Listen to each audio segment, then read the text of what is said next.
Et donc salut les gens, c'est Pixcar, je vous retrouve pour une nouvelle vidéo, un nouveau tutoriel, et cette fois-ci, je vais vous apprendre la téléportation optimisée.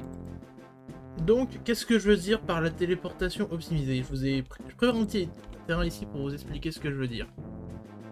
Donc, la téléportation qui fonctionne, donc point A, point B, le point A étant ce bloc noir et le point B étant ce bloc jaune, qui permet du coup de faire ça rapidement, de s'assurer que le joueur voie un élément précis quand il réapparaît, en l'occurrence là ce bloc vert, et même que cela puisse s'appliquer entre deux dimensions. Regardez ça, j'appuie là, je me retrouve devant ce bloc vert dans le Nether, j'appuie ici, je regarde le portail. Et pour ce faire, il ne faut pas faire de slash TP des coordonnées en vrac comme ça. Non. C'est très simple, je vais vous montrer. Admettons, vous voulez vous téléporter de ici jusqu'à là-bas. Vous voulez qu'il y ait un téléporteur qui fasse de l'un à l'autre. Tout d'abord, il va falloir un command block, tout ce qui est plus standard, et quelque chose pour l'actionner. Moi, je mets un bouton personnellement, après, c'est vous qui voyez. Vous allez d'abord placer votre command block au point de départ pour pouvoir aller là-bas, en l'occurrence là-bas du coup.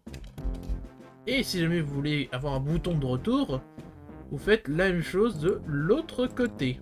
Vous allez du coup prendre votre point d'arrivée, vous allez vous positionner comme vous souhaitez être positionné en arrivant, donc là en l'occurrence je veux que ce command block il soit derrière moi, et vous allez faire F3C.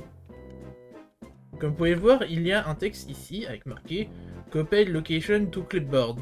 Si vous faites CTRL-V, vous remarquez que vous avez une drôle de commande appelée /execute et une commande runtp. C'est ce qui va vous intéresser.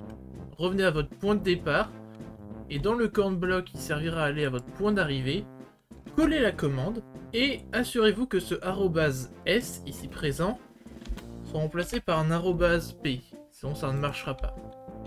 Récupérez du coup aussi le F3C de votre point de départ si jamais vous voulez faire un bouton de retour. Allez du coup à votre commande block qui vous permet de revenir à votre point A. Répétez l'opération et pensez à enlever le @s et mettre un @p à la place. Puis après, testez. Voilà. Comme j'avais défini, si j'appuie là, je me retrouve ici sur ce bloc jaune. Et derrière moi se trouve le command block. Et pareillement ici, sauf que là, sur un bloc noir. Et le command block se retrouve ici. Avec cette méthode, si vous êtes opérateur sur un serveur, vous pouvez faire des points de TP pour aller d'un point A à un point B assez facilement et même faire des éléments de retour. Faire des boutons de retour. Et qui prennent en compte les différentes dimensions. L'avantage, c'est que vous disposez de multiverse core, du coup vous pouvez faire un point de téléportation d'un monde à un autre carrément. Qui fait que n'importe qui, même des gens non OP, pourraient passer d'un monde à l'autre si jamais ils ont un intérêt à le faire. Voilà, c'était tout, c'était juste la vidéo. J'espère qu'elle vous aura plu, je sais c'est plus court que le précédent tuto. Et puis si c'est le cas, n'hésitez pas à vous abonner, à liker, vous connaissez la chanson. Je vais pas vous la chanter.